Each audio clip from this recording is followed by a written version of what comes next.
Hey,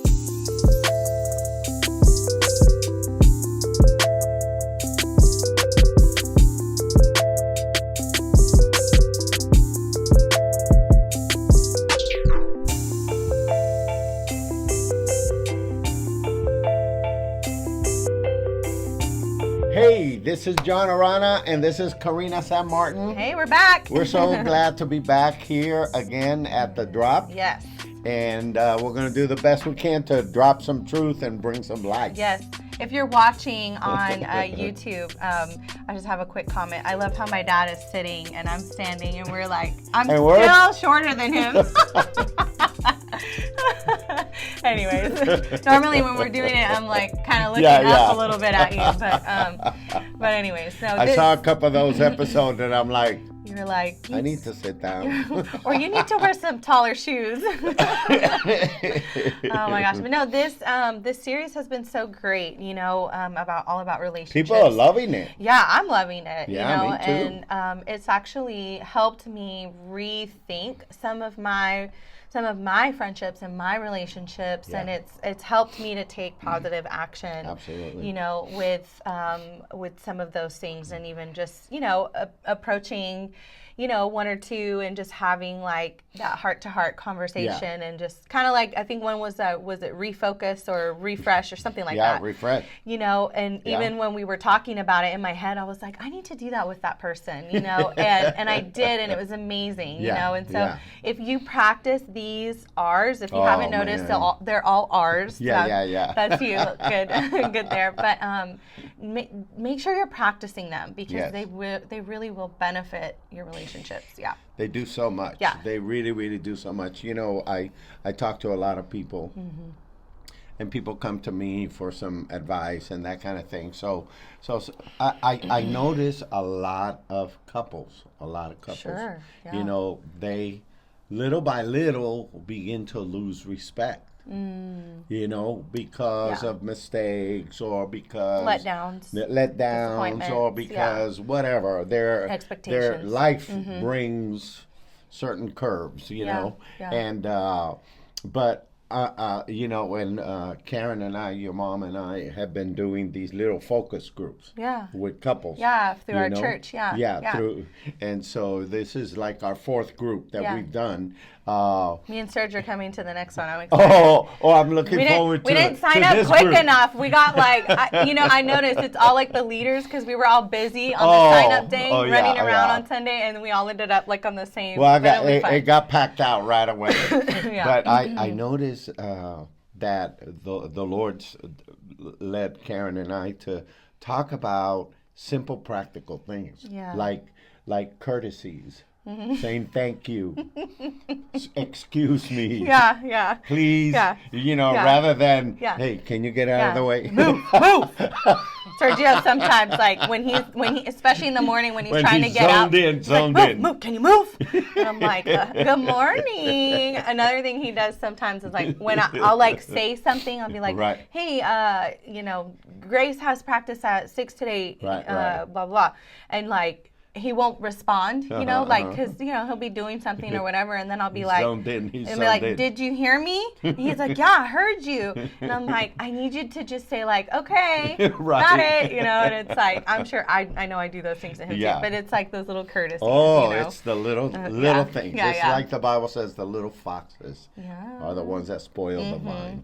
So, but these are amazing. We talked about respect. We talked about boundaries, the roles, and we talked about refreshing, taking time for relationship. We talked about regrouping, kind of what's the relationship about, what's the family about, do we have a purpose, or we just going from breakfast to lunch and dinner and going to sleep and going to work. But anyhow, my gosh, so today we're going to talk a little bit more about these R's. The next one is rearrange. Rearranging things. Yeah, this is good. Rearranging things, and I picked this one because, again, talking to thousands of couples, I noticed that a lot of times people just do things by accident. Yeah. Of course. And they don't intentionally structure their lives, structure their time to take care of the things that are important and valuable. And then they just basically fly by the seat of their pants. Yeah. Is that how you say that? Fly by the seat of their pants. Something like that. Honestly, if I can be real honest, I've never really known what that statement is. I don't know if it's fly by the seat, like by the seat, like you're sitting, or by the seam of your pants. Oh, like the seam, well, you got and that me like there. the seam's gonna come undone, and everything's gonna go. Oh, crazy. man. So you I just guess gave me a revelation here. So, hey, if you're listening and you know and you have this answer, feel free to comment yes, and let us know. Please write to us. Let us know. It kind of makes What's more the proper sense, the seam of your pants. Seam of your pants? That seems... But then I'm like, I don't really know. That seems logical. Right? Oh, my God. But I think we all know what you're saying. Yeah. It's like, basically, like, whatever comes. Just whatever comes. Yeah, and I notice some people, too, like, even just with life, it's difficult for them to organize and structure their life. I know. You know, nonetheless, relationships, and because life does get busy and life does get overwhelming, and you know, you're working a full-time job, you've got kids and they're doing soccer, or you know, or you're just working your full-time job, and then you come home to your house exhausted. And you know, and so, but really when you purposely structure things, it takes away a lot of that stress. And that's a big point. That's a big point. Yeah, and the same goes for your relationships. It's not just, that doesn't just happen with life. That happens with our relationships too. When you structure your relationships, when you clarify your relationships, when you rearrange, and to me this speaks to priority. Yes. Prioritizing. Absolutely. You know, when you guys were growing up, I actually learned this from Dr. Cole, Ed Cole, my spiritual father, even though he didn't frame it in these words. But he did say you need to take time intentionally to spend time with your wife and your kids. And so out of that advice, then I started trying to figure out how am I going to do that, okay? 3 daughters and a wife, all girls, 1 boy. 4 ladies. Mission Impossible 4. But anyhow, so I started realizing unless I structure things, I'm not going to get to it. Right. So, you know, I said, okay, Friday night is our date night with your mom and I. And then I picked certain days of the week so that I can do things with you guys. Either go to lunch or go do something. But if you don't structure it, forget it. Because it's always the squeaky wheel that gets the grease. That's what I was just going to say. Did I say that one right? Squeaky wheel? Yeah. You totally did. We know that one. We don't need anybody to write in on that one. No clarification on that one. But what I was going to say is that it almost becomes like you just go emergency by emergency, you know, or like you're just putting out the fires, you know, and in relationships, that's like I don't want to sound like mean, but that's like basically the lowest form of having a relationship with someone. It's like only being there when there's an emergency. You know what I'm saying? Like only showing up or giving attention when there's an emergency or there's a dire need or there's a, oh my gosh, you know, this huge, you know, crisis, you know. And a lot of those crisis emergencies within relationships, I think can be avoided when there's an ongoing attention and prioritization in that relationship, especially a marriage. I think this just is huge, and relationships with your kids. You know, a lot of times I tell people, you know, because people ask me, how do you do it? You know, you're pastoring an English group, a Spanish group, you have the staff, you have your kids, your grandkids, your wife. How do you do it? And basically, I just set aside intentionally certain days for certain things, you know, because if I don't do it, I'm just like everybody else. Of course. You know, whatever screams at me the loudest, then I'll attend to that. Whatever's most critical. Yeah. Right. But if I want my life to work, then I have to maintain a healthy relationship with my wife. Yeah, 100%. I have to maintain a healthy relationship with my children, my son-in-laws, my grandkids, you know, the congregation. So you have to set yourself in an intentional way. So mornings, I don't talk to anybody except my wife. It's for God, for me to pray and study and read. And then in the afternoon, then I do administrative stuff, you know. So on certain days, I do certain things. So, but if you don't intentionally schedule yourself and structure yourself, you can't do it. No, yeah. There's too many things pulling. Yeah. And I think this rearranging, for me, it speaks a lot to kind of like pausing for a minute and asking yourself, when it comes to relationships, because obviously we're talking about relationships, is what are the relationships that are important to me? You know, what are the relationships that I value? That's a big question. Because we have a lot of relationships and different levels of relationships. And you know, and so once you determine what those, you know, whatever, depending on how many people are in your family, but those top relationships, then you need to rearrange your day or your week to make sure that you're being intentional with those relationships, you know, and then it comes in levels and layers, you know, because obviously a spouse will always take priority over a friend, you know, or a, you know, coworker or whatever. And that's a great point, because that's how you make decisions. Exactly. That's how you make choices. Exactly. And that's why I always say, in order to say no, you have to have a deeper yes. So in order for me to say no when a good friend invites me to go play golf, it's because I've already said yes to, okay, that time I'm going to spend with my grandson, Leo. Okay?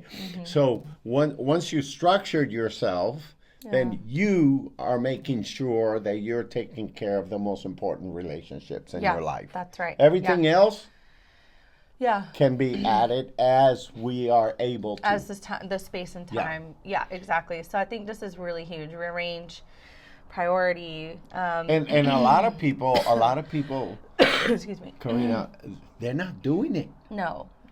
The biggest complaint that I hear is, you know, my husband never takes time for me. You know, my husband is always so busy with work, you know, and I know guys are busy with work. I mean, you know, you spend most of your life working, but is that what you're going to hope that you did more of when you're in your deathbed? No, of course not. Man, nobody. I wish I spend more time in the office. No, and it's a really important thing to pause and evaluate, you know, because I think I've said this almost every episode, but life is literally all about relationships. It's all about it. Yeah. And then of course, you know, there's pivotal moments, there's pivotal times, and you know, I've even experienced, you know, seasons, you know, where there's a certain friendship that is flourishing more than others. Absolutely. So I might spend more time with that friendship because we're benefiting each other, we're helping each other grow, we're supporting each other, you know. Or there might be times where it's like, life is so crazy busy. Literally, I only have time for like my kids and my husband, and on occasion, a couple extra people. Yeah, that's true. You know, and then you just have. So it's important to be evaluating this and then making changes and adjustments. Not just saying, "Oh, well, it is what it is."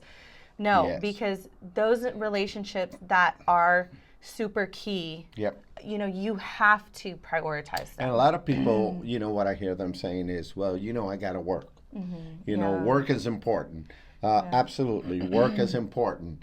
But really, work cannot be an excuse not to invest time with your spouse and your children. Definitely. I mean, and the Lord. I mean, those are basic elements of life. And so what I tell people is, you say you don't have time, but you do have time, because the average person in the United States of America spends 3 hours a day watching TV. Oh, yeah, easy. So you come home maybe late, say 7 o'clock at night, 7:30 at night. You're exhausted. You're tired. You know, hopefully you have some dinner waiting for you. You know, you eat. Maybe say hi to your kids for the next 30 minutes. Who knows? An hour, because maybe those kids are going to go to bed at 8 o'clock to go to school. So guess what? that's your first thing. That's the first thing you do is spend those 30 minutes with your kids. Yeah, yeah. You shut everything else off. That's priority. No matter what, you shut everything off. Cleaning the kitchen after I spend my 30 minutes with my kids. Then my kids go to sleep. We put them to bed. Then I spend time cleaning the kitchen with my wife. And then I spend the rest of the evening with my wife. If we have time for TV, great. If we don't, who cares? Yeah, right. We're taking care of what's important. Yeah. Yeah, and you know, what is important to you, you'll make time for, you know. There you go. Like, that's very true. Something I hugely admire about my husband is, you know, he's like one of those people, one of those guys now that is just like working a lot. And then also because he used to work from home, and now he drives to 45 minutes. It's Farmer's Branch, or I don't know. It's changed. I don't even know. I mean, it's far. Let's just somewhere say north. It's far. North Texas. So, yeah. So he spends about 2 hours just driving, you know, like between there and back, sometimes more. But my point is that he wakes up super early because he needs time for himself. Sure. And he like, if he just wakes up and goes to work, he has zero time for himself. Because then he comes home and it's like finish work, kids, dinner, put the kids to bed, hang out with me, and it's bedtime already. So my point is that, like, because he needs that, he wakes up crazy early. But he structured his day. Right, exactly. And he's done it intentionally because he knows that's going to be the time for me. Yeah. So my point is that, like, what's important to you, you'll make time for. Absolutely. And I encourage you to do that. Make time for the relationships that are important, and that includes yourself, your self time, because your relationship with yourself is important. Yeah. If you're a mess, everything else is going to be a mess. If you're not good with yourself, then forget everything else. That's why that's why I tell people, look, get up, even if you have to get up 20 minutes, 30 minutes early. Get up early and have your quiet time. Right. Do your reading, do your thinking, do your planning, have your quiet time. Set your day, whatever you need. And if exercise is important, then make time for that. Exactly. Get up early and do it, you know. And I think that it's easier to just float around. Of course. Right? Oh, yeah. You get up and it's like, I don't feel like doing that. I'm not going to do that. Not today. I'm going to sit there and relax. I'm telling you, you can relax so much that you're going to end up a vegetable. Oh, my gosh. Yeah. No, it's true. It's true. Another thing that I was thinking about with this rearrange with relationships was also to be willing to rearrange certain things and certain interactions with a person based on what that person needs in the relationship. It's not like time obviously is a big thing, but like I know I've had to rearrange certain expectations or certain like what? Give us a few examples. Like, specifically, here's a good one. And pretty much everyone knows this about my husband. But my husband is a much more introverted type of person. He gets really drained when he's around a lot of people. Sure. And he gets like just depleted emotionally. He enjoys being around other people, but it's like it takes a lot of output. It's work. For me, that's not like that for me. I'm like, I enjoy being with people. There are certain crowds that drain me, but those are different for different reasons, There you go. And so because my interactions and my relationship with him is important to me, I've had to learn to rearrange certain expectations because of how he needs and what he needs. Exactly. Just like he's had to learn to do that for me. Like we had a conversation the other day, and he was like, I was like, I just feel like we can't do anything with people because you're so busy and it's draining, and I get it. And he was like, that's not what I'm saying. What I'm saying is that I think we just need to plan it better so that I have time to recharge, that I have time. So that's like this little rearrangement that we had to kind of make based on, because the relationship's important, what I need is important, what he needs is important. Absolutely. And so we're having to adjust. And you work it. based on the needs of each other. So I think there's that part of relationships that's good. Sometimes we don't think are needed, but it is needed. That's good. To continue to the health of the relationship. Because you're creating that structure to be able to meet those needs. Yeah, exactly. And that becomes an intentional life. Right. And so you're gonna, reap the fruit of that. Yeah, definitely. And it's like your mom and I, everybody's gone, obviously, so we're empty nesters. So every morning we get our coffee and we sit on our 2 chairs and we just talk about the day. Yeah. And we do that every single day. Once in a while, if we're busy and we got to rush out, we'll miss it. But that's how we structure our time. That's nice. We always have dinner together. That is structured, Now we have a new structure. I'm smiling so big because I'm like, that sounds so nice. Because that is not my life. I know. But we are empty nesters. Exactly. Oh, you're in a whole different. Listen, when I had 3 little girls growing in my house with my wife and my job, I didn't have a lot of time for much. And I used to jog. Yes. At 5 o'clock in the morning. Yep. Because that was the only time. Literally the only time. I would never be able to play golf. No. When I was raising you guys. No, there's no time for that. That's like a 5.5 hour ordeal. No. But I think that if you're intentional and you structure your time and you assign blocks of time to certain things that are important, you're going to be amazed at how good you're going to feel about your life. Yeah, definitely. And you'll be amazed at how you're going to really take care of those relationships that are important. Yeah. And the ones that are not as important, well, they have their place. Right. But you're not going to sacrifice what's most important for something that is least important. So when you structure your time, you rearrange your time, and you assign priorities to a certain relationship, man, your life is going to be blessed. Yes. Your life is going to flourish. Oh, yeah. There's going to be joy and happiness. And, of course, there'll be a couple of bumps on the road, too. But nevertheless, your relationships are strong. Right. So your life is strong. Yeah. Because those relationships. That'll preach. That's a good one. That's a good one. That's a real good drop right there. And it's so true. You know, because we are relational beings. That's right. Because God is a relational being, and He designed us in His image. And and it's like when and you can feel it too. Like when you have a relationship in your life, and like something's not right with it that day, it wrecks with your day. Oh man.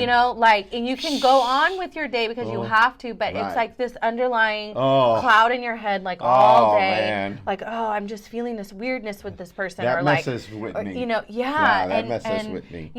And so I think that what you said is so good. Yeah. And so, we encourage you to take time this week to practice this. Rearrange anything in your relationships. Do it intentionally. Prioritize the time, prioritize the relationships. If you've never really sat down and been like, what are my important relationships in my life? That's a good question. That's the first step Super good question. to this rearranging. Yeah. And that'll help you prioritize your time.